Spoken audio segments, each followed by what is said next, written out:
Alrighty, ladies and gentlemen, boys and girls, children of all ages, today is the final drop of the night. I have here with me Bowser and just call me Ash. Bowser again played Hello, earlier everybody. today. Yeah. Hello. And of course Ash joined me on the last stream. So today we have the ever so wonderful match between KDCM and Fjord Visigoths. So we're going to get over to the map ban.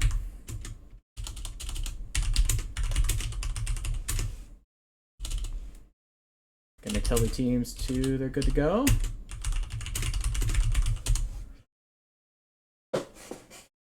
So, what do y'all think is gonna be the map order here? Just coming straight up from these two teams, knowing that these guys are both a little bit more brawl centric. Like, you think just gonna bring like HPG and then Terra and then maybe Bog or? So I think these teams are both very hard brawling teams. Some of the hardest probably in this entire tournament. I haven't seen them be capable of much else. So with that said, I would expect to see there's Terra from Fort of Visigoths. I think Terra is a strong map to rush on. I kind of would expect that pick. Going to it, I would expect maybe Viridian or HBG to be our next picks. Probably the next two best brawling maps. Frozen is really awkward because Frozen is, you have a lot of long sightlines. And so if you keep up your scouting, a lot of pushes and rushes can be stopped with high advanced warning. So, and there we go. We do see KDCM picking Viridian Bog, as I said. So I would expect HBG to be that third pick going into our third ban here. And I would anticipate neither of these teams want to play in Bear Claw. Oh, Okay, there's Bear. I am proven wrong. Fjord used one of their map picks on Bear Claw. Interesting. They might have something fun in the works. Yeah, I think I would kind of consider Bear Claw to be a little bit more like in Fjord's favor of kind of being able to do that little bit more of that mid range that they can do. Again, Frozen is the next map there from KDCM, so it's very interesting to see HBG is the last map. I am surprised. I don't know. I feel like I should be surprised to see that. I think I'm surprised to see that. I feel like HBG is a map where we'd see these guys just absolutely rip roaring in the basement, but that's not going to be the case, perhaps. Mm-hmm. So looks like Fjord's taking Team 1 on Terra. KDCM again is taking Team 2 on Bog. So far, making our lives a little bit easier with the side swaps. Yeah, Fjord again going Team 1 on Bear Claw.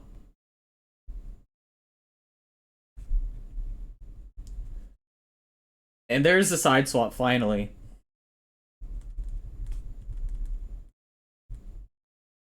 I was talking with someone about it earlier. I think Frozen's probably the most team unbalanced map that there is, considering Team 1 has a little bit of the advantage to pushing for Theta.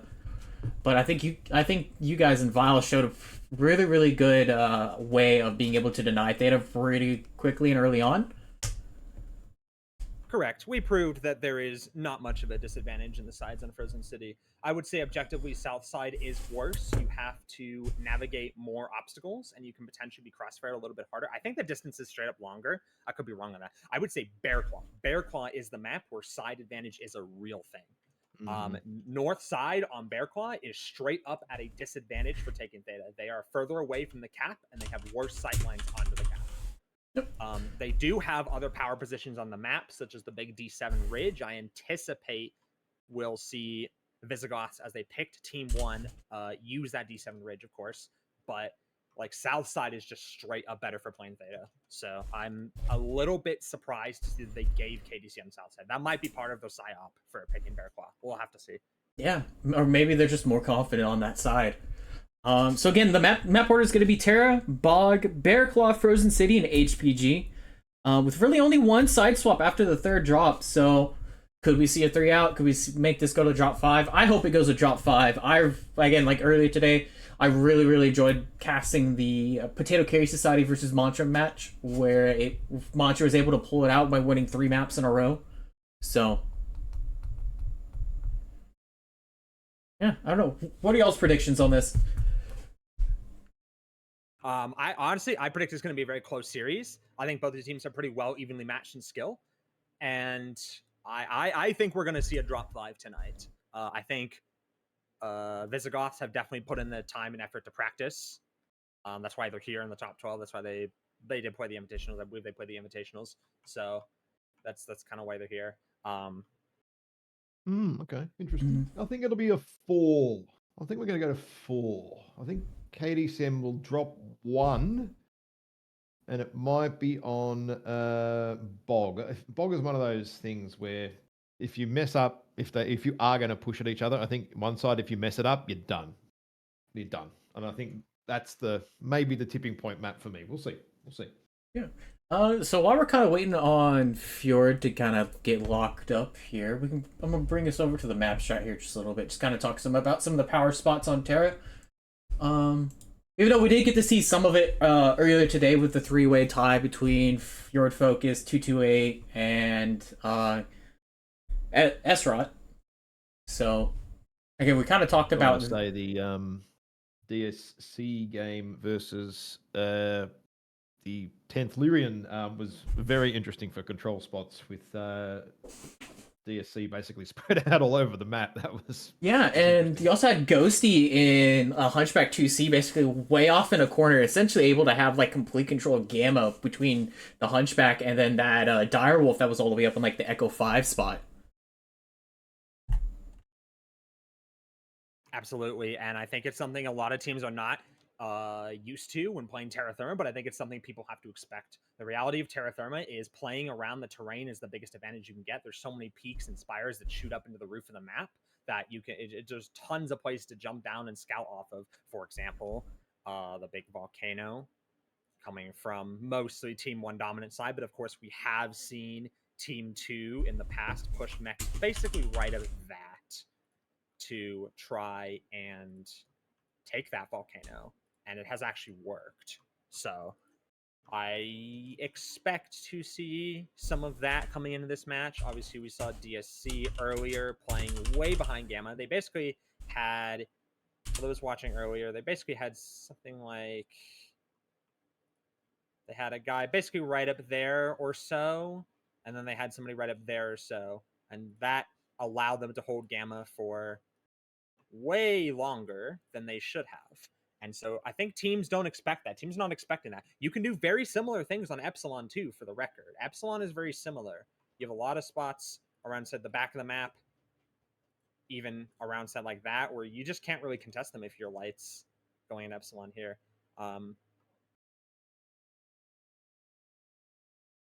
Yeah. You can take a lot of strong scouting off this little quick draw here, right off here. This is a position I don't see teams playing enough, and they need to play it more. Yeah, I believe DSC abused that very well in their match earlier, but even still. Yeah, I'm pretty sure it was either Nyan or Basalt that was in the mech over there. I know they had a Direwolf and an Executioner station basically across from each other, overwatching Kappa, and just basically had that really, really nice 3-cap hold and just completely foregoing Theta. So, looks like we're actually about to have both teams locked here. Fjord again locked Fantastic. At 475. KDCM locked at 480. Really not a whole lot to tell from the tonnage. So, but alright, both teams are locked, ready to go. We're going to be dropping here.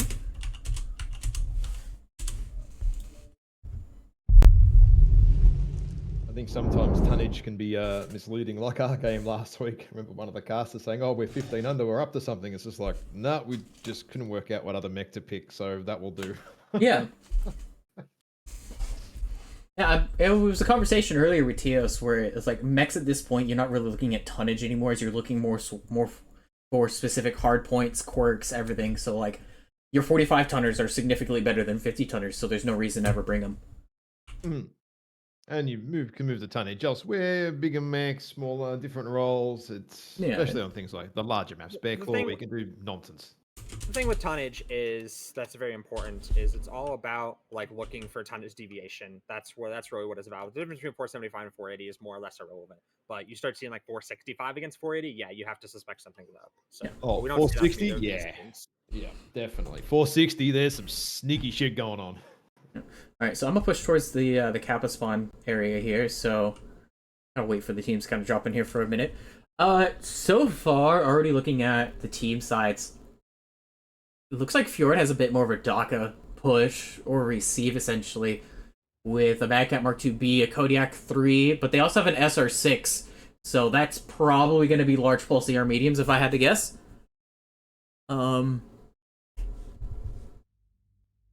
And then over here, KDCM side, Viper C, Marauder 2C, a Executioner Prime, a Shadowcat, a Hellfire Void, a Spider 5K, a Vulcan 5S, and a Stalker 7D. All those are pretty going to be your typical standard builds, I assume, especially coming from KDCM. So, coming from Fjordlands, we have Icefair J, we have a Mistlynx G, we have a Spider 5K, Matcat 2CB, we have the Shadowcat P, we have the Storm Rhino 6, the Viper F, and the Kodiak 3. So, I like just observation. I like Fjordland's deck a lot better. I think the heavy laser bomb isn't as strong on this map, and it's not really due to the heat. It's more so due to the lack of, I would say, there's kind of a lack of range almost. We do see Fjordlands is going to come with, what is that, 6 people basically headed towards Theta to cut off, or sorry, KDCM is going to come to cut off Theta from Fjordland. They do get it, actually. Fjordland is not going to run onto Theta straight away. They might try the Mistlynx now that they've chased KDCM off a little bit. Yes, the Mistlynx is going to try from Arthin 00 on that Mistlynx. He might get Theta. KDCM, it seems like they're just going to let him have it. They do let him have Theta. Very interesting. They had so many mechs to try and deny that, but they didn't bother. And now they've revealed that they have 6 mechs in the middle of the map. I think it's 7, actually. We do see Stool Softener in that Viper trying to get up on the volcano. Fjordland sees him though and are burning him with the laser bomb in the back. The Storm Rhino. Stool Softener is going to abort that. And he's going to jump off the volcano. I think he should have kept going for that. Yeah, just to keep up the scouting, if anything. And we see both these teams have kind of put themselves in a choke point here. We see that Fjordland has literally 5 mechs sitting in just a little tunnel behind Theta.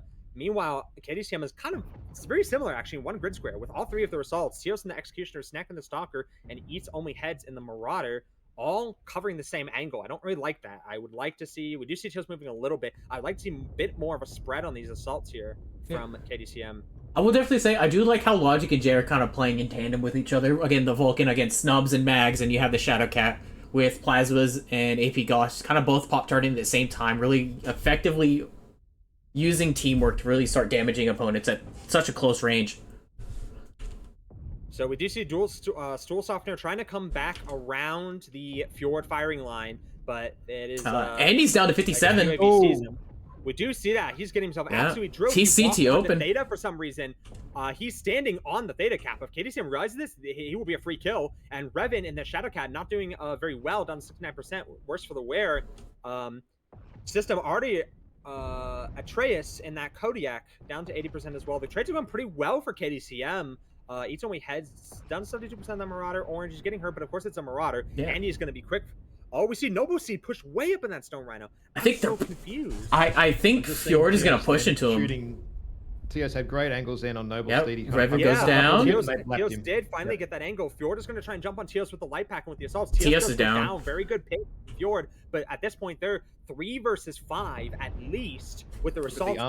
Really damage to even contribute. Iron Wolfpack is going to go down in short order. They may get Snack though. They may get Snack. Yeah, down he goes. They do get Snack. Iron Wolfpack does go down for it. We see Jay coming in from the rear with his Vulcan. This is just an absolute cluster right now.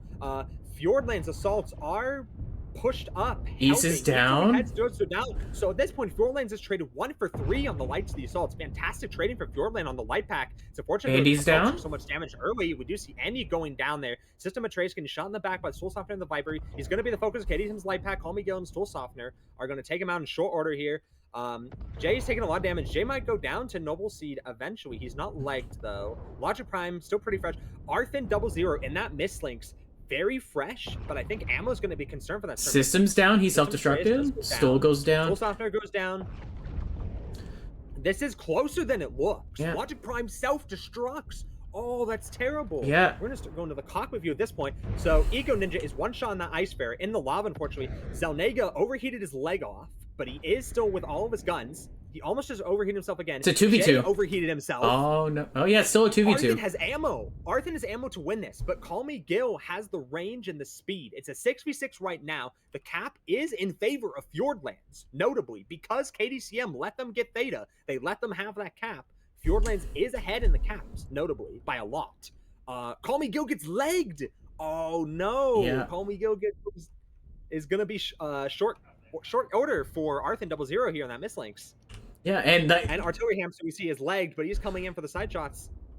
Call Me Gil will go down very shortly here. Yeah, I think Gil kind of made the mistake of essentially splitting himself off from his teammate, because again, Zell is still up with a Hellfire, and he has a bit of range and a little bit of DPS, Yes. but... They needed... Gil needed to run towards Zelnega. Zelnega still has his guns. We do see Zelnega and Jay together on Theta, but at this point, it's almost... Actually, I'm sorry, Jay's down, it's just Zelnega. At this point, it's going to be all she wrote, because Zelnega is legged on Theta. If Zelnega had legs, he could maybe chase down Artillery Hamster, get that kill, but unfortunately, Arthen 00 on that mislink's still fresh on his legs. It looks like Artillery's gonna go and challenge Zell here. Or not, maybe. That was... My goodness. That was a fantastic turnaround from Fjordlands. Their assaults got absolutely drill pushing onto Theta, but the lights came in at the right time. KDCM did not maintain scouting on the sides for their assaults, and their lights were not in position to help their assaults. We literally saw Fjordlands Light Pack run through their entire team, kill Tios, kill Eats Only Heads, and then kill Snack. Just back to back to back before Iron Wolf Pack went down. Their lights were not ready to stop it. I think the other thing as well is that the lights moving in that quickly from FJRD looked like the KDCM guys panicked a little bit. So rather than finish off all of those assaults, which were pretty much one touch, they left them up and they just kept shooting and absolutely barreling down on KDCM because they kind of lost a little bit of focus there.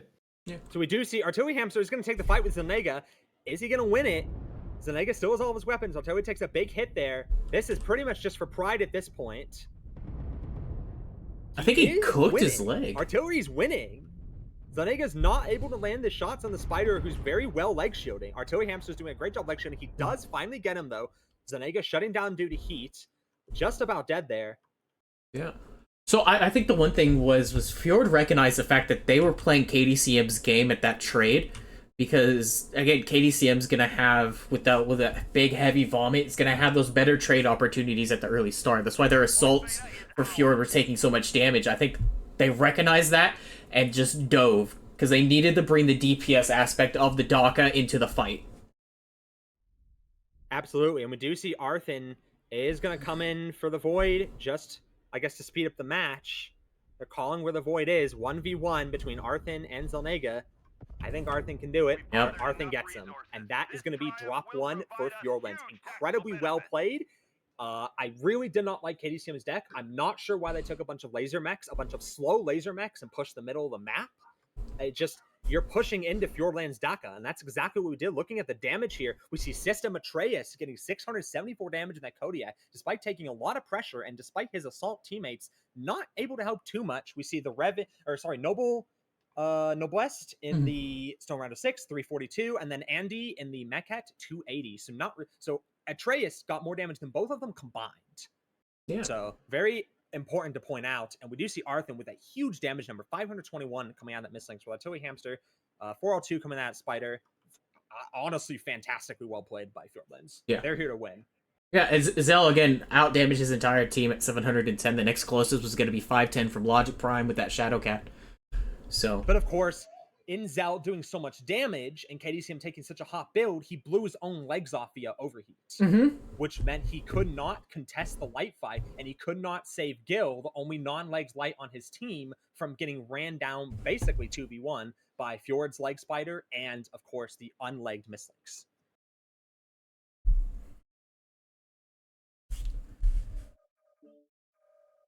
All right, so the next map here is going to be Viridian Bog, which we really haven't gotten to see a whole lot of so far this tournament. I think Bog is a pretty interesting map, and I definitely think it's more so of KDCM's map to lose almost. I feel like this map's really up their alley.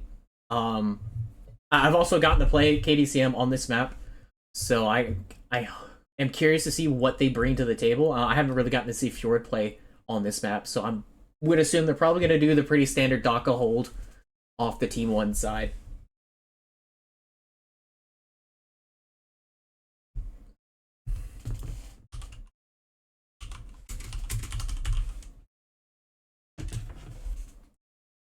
So, looking at the map, this is the fun one to draw, I reckon. Viridian is very interesting. Mm. You can do everything on Viridian. So you have, obviously, you have your very strong trading positions from team one side, perhaps even more towards the back of the map. You get the color in the right mix for once. So something more like that, something like that, something like that. So we see, I would say, that looking at the team two trading positions, like there, that's the big one everyone knows about and everyone sees. Everyone throws a mech there or two there. And I would say this position is more influential to the match and closer, even though physically it's sort of similar distance to the Theta Cap. In reality, it's just the sight lines are better, it's more pushed up, and it's just a more dominant position coming from Team 2. So that will be Visigoth's advantage to play. Or, I'm sorry, is it KDCM? I believe it's KDCM. KDCM. Yep. Yes, KDCM. it's KDCM. So that will be KDCM's advantage to play. We saw they like their mid-range trade with all that vomit coming into Terra Therma. Not a map I would have expected that much laser vomit on. So hopefully they do something very similar on Bog, because I think that strategy would be a lot more effective on Bog. However, there is something to be said for these push lanes. You have these super strong push lanes right through here, basically, that if you're not scouting stuff like this, you're not scouting stuff like that, you don't have a lot of distance, right? So you can have mechs anywhere you want them on any sort of high ground you like, and they can just get absolutely railed by these Fjord potential DACA mechs that we have seen they brought in Terra Therma. And yeah, you brought lasers to outtrade, but DACA still has range. You have to respect the fact that it's not 300-meter AC-20s. It almost seems like a lot of these teams like play around that. Like, oh, they brought DACA. Okay, they don't have the range to fight me. Well, they do have the range to fight you, and they have the pinpoint to drill you out. So it's something these teams have to be prepared for. Yeah. With some plasmas too. You're looking at 55, 60 damage a pop. It's not far off a laser bomb alpha on most mechs. Yeah. Especially considering the velocity buff to DACA recently as well, making it much more viable. I think that's why, like, especially we're starting to see a lot more DACA mechs starting to get played. I know for Op4, whenever I joined them, I ended up basically running a DACA mech on every single drop that we had on any map, minus Frozen.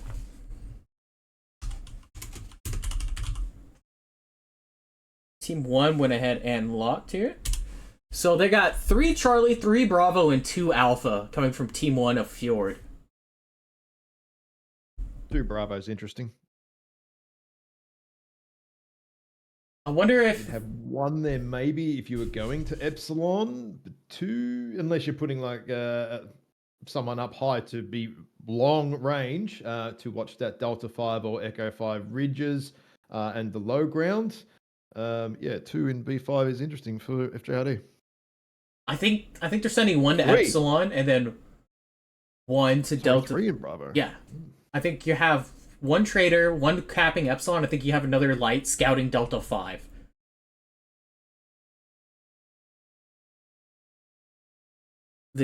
Yeah, light or medium, either one definitely works. And then right now you also have KDCM with 4 Charlie, 2 Bravo, 2 Alpha, so probably more so of that northern side push. Anyways, I'm going to bring us back to the lobby view as both teams are locked. Very quick locks from these teams. I like to see it. We do like fast locks. Gone are the days where teams take both of their 5 minutes to ready up.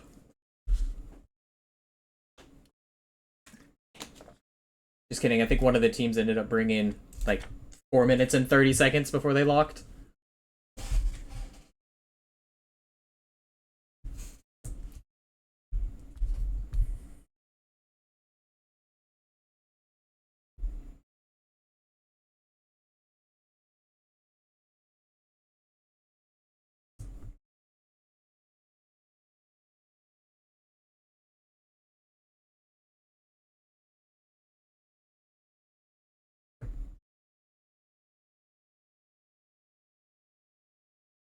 All right, I'm gonna go fly over to the Sigma side here.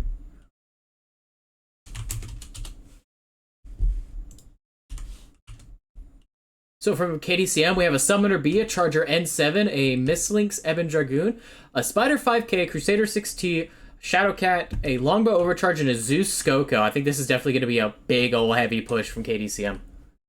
So looking at Fjord, we have Linebacker, Stone Rhino 1, the Dakar Rhino. We have an Executioner. We have an Osiris 1P, Mislinks G, Charger number 7, Viper F, and Shadowcat P.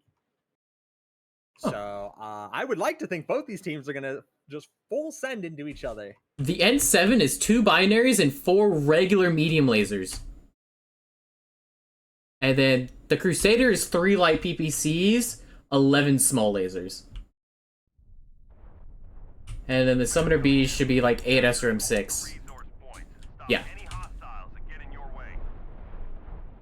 So looking at Andy Snow Rhino, he's got 4 AC-10s, 2 plasmas. The Charger, the Chargers you said from Eats Only Heads, 2 binary 4 mediums. We see Teos, medium X-Pulse, HMGs, the Brawl Rushing Spider, the Summoner, as you said, 8 SRM6, 9 SRM6 actually, I believe. Mislinks, Ebon Dragoon, 4 Serm 4, Zelnega, the Skokamish, 6 Serm 6, or 4 Serm 6, 2 Snub. We see Lombabu, the classic Shadowcat. We see Jay's Crusader, optimized for speed with the light PPCs instead of something larger. We see FJRD haven't scouted this yet. Nope. They're spread everywhere. Yes, we see Noblesse Charger, large X Pulse, medium X Pulse. I think it just got scouted by the Osiris from Fjord. Of course, Arthur and the Serm Mislinks. Yeah. Okay, the Theta mechs have just turned around now, so they've realized what's going on. KDCM has made it to the middle. They're just going straight over. Yep. Straight Classic KDCM right here. Not even enough time to run through the builds. There's just no time. Yep. And the teams are already over and fighting. A lot of binaries coming from KDCM. I do like it. Yeah. Andy getting I think Andy's almost caught out a little bit. Andy's completely caught out in the stone. Andy was first call priority. Yep. First. Oh, that's terrible for Fjord. Stool Softener is dying just as quickly, though. They're going to take that was good. Summoner. That's a big kill with that Storm Summoner. Noblest is going to come in. Jay does go down in the Crusader first. Interesting. And Noblest has a perfect flank on KDCM's entire push, and nobody's turning to stop this man. So linebacker's down. Linebacker. Iron Wolf is about to go drop here soon. Eats Only Heads goes down. Yep. As fast as one team kills a mech, the other team kills a mech. Yeah, this is an absolute bloodbath. This is what we're here for. This is my goodness. We love it. Noblesse right now is getting attacked by Teos. Yeah, but again, it's the N7. It doesn't have any. It has crit. You can't crit it with the machine guns, so it's almost pointless to use the machine guns. A really long time, and we see Zelnega on the other side of the tree for Noblest, and the same kind of assault does go down first before Noblest. Snack does go down. It's even. It's completely lockstep even. 3v3 Osiris Shadowcat Mislinks versus Spider Shadowcat Mislinks. Truly incredible stuff. We see Teos does get legged. Gil doesn't have any arms. Down the Shadowcat. Teos is going to be next. And that's going to be Fjord's drop as well. Yeah, Gil doesn't have any arms. They shot his arms off completely. Mm-hmm. If I can... Gil, stop moving. Whatever. Yeah, again, that was just amazing. Wow. We love it. I love the aggro. Wow, I mean, more than the aggro, like, the aggro is cool. And there goes Call Me Gil. That's going to be the second drop win for Fjord. Very well played. KDCM just barrels into the same spot. They don't consider, like, the fact that people could be flanking. They don't consider the fact that they could be walking to crossfires. They just full send it. And, I mean, it's respectable, but, like, I don't know. Yeah. Well, the other thing as well, not only was the Charger shooting him from the back, the Viper had also come in as well. So they were getting 2 mechs blasting all of KDCM's butt. Literally just 2 mechs absolutely beating on them before they turned around to realize. And I think there was 2, maybe 3 mechs already dead by that point. It's too late by then. And of course, we can even look at some of the map paper. Like here's the thing, KDCM should have had a tremendous advantage getting Andy, who was pushed far too far ahead with so little scouting. But, I mean, they killed KDCM's first mech just as quickly, and then they killed Jay and that Crusader just as quickly. That Crusader is such a weird pick for a push. It just very much folds and dies, and there's not much you can do about it. Yeah, it puts a lot of damage. Yeah, it's fast, but it's super squishy, especially if you're just running at people and they're just liking you from multiple angles, right? As Fjord did. They kind of received that as well as they could have, considering the scouting. Like, would you rather have taken like a catapult or something for 65 tons as opposed to that Crusader? Absolutely, you always do that. The Crusader is just too squishy taking in a push, and that's why we've seen a lot of top teams actually just not even taking the Crusader. We've actually just seen a lot of the top teams in the invitationals and in comp queue for those paying attention to that meta, and of course in these matches this weekend. People have just not been bringing the Crusader a lot of times. Versus last year, we saw the Crusader a pick on every single map by every single team on every single side. On this year, it's not happening. You have to wonder, why is that? Well, it's because the meta evolved and it's a lot different. It's a less friendly meta for the Crusader. I remember living in the Crusader last year. It was a grand old time. I think it's also very interesting a little bit some of the different builds. Like again, you talked about the Crusader earlier with the 3 light peep, 11 smalls, having the speed to be able to kind of keep up with the push. I think with KDCM, I think if they just took that split second to let the Skoko go first, because that Skoko is, it may be a Zeus, but it is incredibly tanky because of its structure and armor quirks, and then letting like the N7 go forward, and then letting everything else like the Summoner and all, and just kind of going in and falling right behind for that push. I think it would have been a little bit more effective for them instead of just the Summoner just straight nose diving in there. I mean, it worked on killing the Stone Rhino, but again, just absolutely. And like I think also like there was a binary medium laser N7 on KDCM side as opposed to the Fjord, which was large X pulse, medium X pulse. Right. Again, they have this. I respect KDCM's decks. There's clearly a lot of thought put into them, but I think the way they're putting their mechs is just very confusing. Like they're doing a full send shove with like a binary hybrid bomb number 7. It's very interesting, and I think you could have more optimized picks coming in. Just flick over to the match strat, because there was a minor thing that KDCM could have done, which would have changed quite a bit of Yeah, that. absolutely. So when they came up to Echo 5, they crossed over, and then they went over here, and they kept going down, right? Now, if they had have come right a little bit, they would have avoided all of the FJRD crossfire. Well, not all of it, but a fair bit of it that was coming from sort of in this direction, coming their way, right? So if they kept diving off, rather than dive to the right, if they went to the left, would have mitigated a fair bit of damage, and they probably would have been able to see the Charger and the Viper too, which might have made the difference. Do you think that decision could have been just like a lack of information, or it was, hey, we see this Stone Rhino, we know it's big and bad, we have to get it off the field as quickly as possible? Well, if you're KDCM, right, there's a couple things happening for your push. So you're under the understanding that you have to just full send, right? Your push didn't really get scouted. You didn't really see much opposition. It got scouted last second. You just kind of have to go. The enemies, by the time Fjord scouted KDCM's push, they were like in their face. So you don't stop at that point. You have to keep going. If your strat was to come in and push, you have to keep executing that. So that's as far as KDCM is concerned. They can't really be worried about a Charger coming on the side, but you have to be able to react to it. And I think it was the reaction that failed. Those Fjord mechs coming from the side. I just like their deck was just very interesting too, because you saw Fjord, those 2 mechs that came in from the side, the Viper and the Charger, were not in the initial fight when KDCM killed the Rhino, right? And so KDCM lost 2 mechs before Fjord lost 2, in spite of the fact that Fjord was down 2 mechs in the initial fight. You know what I mean? So it's I'm not sure if that's a mech issue, that's a skill issue. It's very interesting to see that though. So with that being said, of course, both teams are actually locked, ready to rock. So we're going to get this drop down to Bear Claw. Absolutely.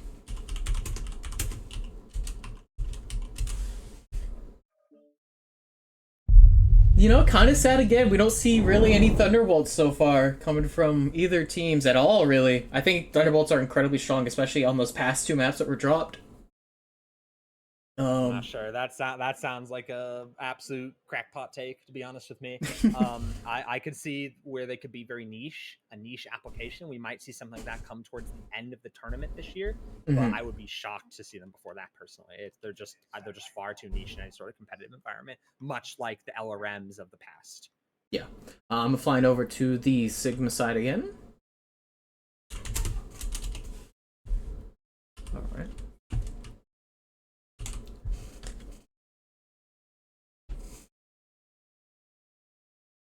So just kind of looking at both teams right now. Again, looks like Fjord is kind of bringing a little bit more, I guess, laser trade because you still have Andy in the SR1. You have Arthen again in the Mistlinks.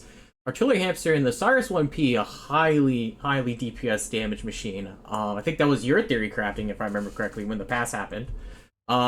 Then you have the Blackjack 1X, a Madcap Mark II Death Strike, probably going to be some sort of Gauss Vomit. Kodiak 3 again, Daka. Ice Ferret J, your typical, and then the Shadow Cat. What do we got over there at KDCM? So we do see KDCM has Spider 5K, Crusader 6T, Lombo, the Hero Lombo, very fast. We have the SRM Mistlinks, SRM Summoner, a Skull, a Shadow Cat Mishipeshu, and then the Charger 1A1. So it seems like they're wanting to push, which I'm so confused because I guess that's part of the psyops because Fjord gave them the better side of the map to play a control strategy, and KDCM is just like, no, screw it, we're gonna push anyway, right into your psyop. So we do see a bunch of mid-range binary bomb from KDCM. This is a map I would like to see those mechs on, so that is strong that they're bringing them here. We see Teos in the Skull, 4 Plasmas, LB20. I actually think that's a very strong build. I don't know if that Ghost Heat's in the 4 Plasmas. I don't think it does. The same Serm Summoner we saw before. Zelnega Spider is, of course, HMG, Medium X Pulse. Jace Crusader is very much the same.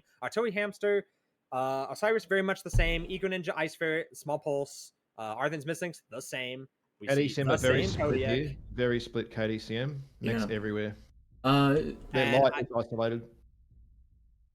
Yeah. So they are pushing. Of course, like this is a full send. Zelnaga's getting caught. Zelnaga, yes, but this could be good if he can delay his death. Yeah. If he can delay his death a long time. There are 2 Fjord mechs. It looks like he's not going to have to, though. The Fjords didn't really jump on him. He's just running away.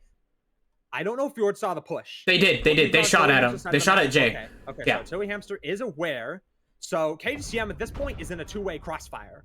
Once again, just like the Viridian match between the Ego Ninja and Artillery Hamster's lights, and then the rest of Fjordland. So Fjord is just backtracking here in the open. This is the perfect thing to do. You're gonna have the coming over, the barreling over. Jay and the Crusader just getting turbo focused, insta like. That's why you don't bring the Crusader for these pushes. I don't know why these people keep insisting on bringing this mech. Absolutely terrible. We see Jay just dead. I think there was a miscommunication here because Gil went to go jump them in the rear, but then the rest of KDCM pushed to the right instead of left. So essentially, Gil's getting caught. And Gil is legged, and he will go down in short order. KDCM, the rest of them, has not even made it to the fight. Yeah. Like, we see Call Me Gil and Jay dead for almost nothing. KDCM, the rest of them are fresh. We see the rest of Fjordlands is fresh. Their pushes stalled as soon as Jay died just then. You can just see it. They all stopped. Yeah. Absolutely. But it's like you have to anticipate that. You're pushing with a Crusader. You can't get away with pushing with a Crusader and not being the first focus. It's just crazy to me to expect anything different. So we see each one we had. Fjord is a counter pushing. They are straight up counter pushing. Super smart for them. They know they're way ahead here. Each one we had gets absolutely picked off from the rest of his team here. Stoolstopper is going to be next. Is it? And Logic Prime. And it's just crazy stuff. There he goes, dead within 10 seconds of being spotted. Less than that. Logic Prime is going to get chased down by Joey Hamster, Iron Wolfpack, all the lights. Just well played, Fjord. Like, everything about this just spoke really good job on them. But again, like... Fantastic. So far, but the thing is... about 30 seconds ago, the lights have all split off to go cap. Like, they gave up on... Which is smart. Yeah. That is very smart. We see Zelnega is going to secure Sigma for KDCM. We do see Teos in his skull is going to... He caps cap and he's going to hold it, I guess, the last bastion. I feel like they should just keep Teos there, keep Logic running, and maybe Snack can get some good burns in the lights that chase. But Fjord's not going to chase. No, they have no need to. They're just sticking very tight in the corner. We see they're contesting the caps that KDCM is not on. We see they have 2 guys in Gamma right now. Oh, Epsi's already been neutralized. Yep, and then they cap Epsi as well. You made taking that 4 cap. You made a note about Teos's skull. Just to let you know, that does not go seat because of the HSL. Right. So there's that's a very strong neutral on build. cap change. The cap changes here have netted nothing in the end here. Yeah. I mean, KDCM is on the back foot here. They're very heavily on the back foot in this match because they have lost, fundamentally, they have lost most of their lights. And Logic is very hurt as opposed to Fjordland's lights, who looks like they're going to make a stand here. Fresh. Revan does get lagged, though, by Teos. Teos gets a good shot around the corner under Revan. So Revan is lagged. Artillery is open leg. He's not actually open leg, but he's very hurt. So Snack and Teals are going to come in. But Fjord, just with a mech advantage here, Snack is going to get caught. Andy and the Stone Rhino. Snack gets legged in the open in front of Andy and Iron Wolfpack. And then Snack will be going down. And Teals is getting jumped as well. He gets a great burn on Andy, but he's not leg shielding, really. He's just trying to walk back and forth. He needs to be leg shielding right now. This Rhino is just going to get his other leg for free if he doesn't leg shield very good. He is still alive for now. He's not able to get the kill on Andy. He turned his attention to Artillery Hamster, which is probably the smart play. Snack does go down. Self-destruction from overheat. Not much more he could have done there. Getting a good final burn on Artillery Hamster. Fjord is still going to hold that 3-cap, but Zelnega is the last contender left for KDCM. I think he's realized the game is over and coming to death. Just ran past Epsy, didn't even bother. So, yeah. Again, would this be considered an upset alert? Because I think a lot of people were definitely really wanting, I think, KDCM to win this. I think the voting was heavily in KDCM's favor. I mean, I think if you're voting against Fjord, you're making a mistake. Fjord has, like, KDCM is a strong team, but Fjord has consistently proven through the whole of this year in all sorts of tournaments that they have come here to win. They've come to play, they've come to win, they've prepared, and they've done their homework. And we've seen that very well here against this fight against KDCM, particularly in this last match. I mean, this is about to be an 8-0. Yeah. There it is. The game is over. Extremely well-played Fjord wins. That is an 8-0 clean sweep for Fjord into this final best of 3 match here. And Fjord did their homework. It's very simple. Fjord did their homework against KDCM. And it shows. Yeah, again. Yeah, Fjord didn't push much at all, realistically, when you think about it. They let KDCM make the mistakes here for the most part. Agreed, absolutely. And they did have the deck. That's the thing. I like Fjord's decks a lot. They did bring the decks to push should the opportunity arise. And in fact, they did against Terra Therma, right? Even though the Stone Rhino, Noblest, I believe it was, and Andy and the Mad Guy just got absolutely drilled out by KDCM's laser bomb traders, they still counter pushed into KDCM and won. So they still brought better, deck. right? Yeah, yes. Their deck was better for Terra to turn it around, essentially. Yeah. And that is going to be a very fast series, under an hour. Very I thought it was definitely going to go to 4 games. I'm genuinely surprised it was 3-0. They've obviously done their homework. That's what you need to do, and yeah, I think capitalized on a few KDCM mistakes there. Just again, like you said, having those right decks to do that with, right? That's very important. Yeah, KDCM had some very interesting decks, but I hope they take this lesson to the looters bracket. You can't accomplish what you're trying to do with some of those mech picks. You have to be a little bit more focused and a little bit less trying to cover every niche at once. With all those like mid-range lasers, oh, we're going to burn their legs as they come in, and we can trade them, and we're somewhat fast. No. You need to focus a little bit more on what you're trying to do, or you're going to get hard stopped by people like Fjord, who did their homework and brought, for example, Daka. We saw Fjord bring Daka to every single match. You know what we didn't see KDCM bring? Daka to any of these matches. It makes a difference, a big one. Yeah, Daka needs to be respected. Yeah, it's again, especially with the buffs they've received recently, I don't think there's any reason to not run Daka at this point in time. Like, again, it's just... Agreed. It's so strong right now, and it helps, and it's a great counter to a lot of different things, and it gives you the ability to kind of flex around a little bit, so... Yeah, I felt like, especially that Terra, if KDCM could have brought a mix of laser and Daka rather than all laser, again, just having a bit more heat cap available. I'm kind of thinking now that that Terra game, that a lot of KDCM's mechs were most likely heat capped as well. That wouldn't have been helping. Yeah. Yes, and we saw that, for example, from Zelnega's Hellfire, blew his own leg off. Not even really his fault. It's just the mech is too hot. And as I said at the start of Terra, it's not necessarily even the map heat. It's not even necessarily about the map heat. But when you're fighting a team like Fjord, you have to expect they're going to be aggressive. And you have to expect, if you're KDCM, expect these guys to be aggressive and expect these guys to push. And when they do, regardless of map, that's when your laser vomits are going to start to overheat. And that's what we saw. Yeah. Like I was talking about earlier, even just bringing one Daka mech is going to give you so much more positive out of anything else. So Absolutely. even if it's just like a Night Gear, for instance, like a Night Gear B or a Jade Kite with just like AC5s or AC10s.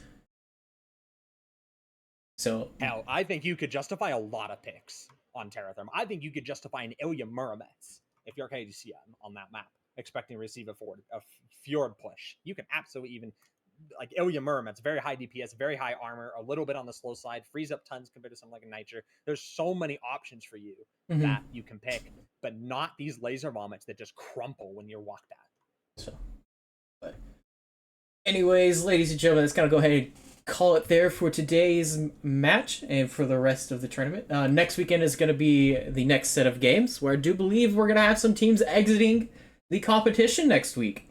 I do not believe, Bowser, you're going to be playing next week. I think all of the teams that won are going to be getting a little bit of a bye.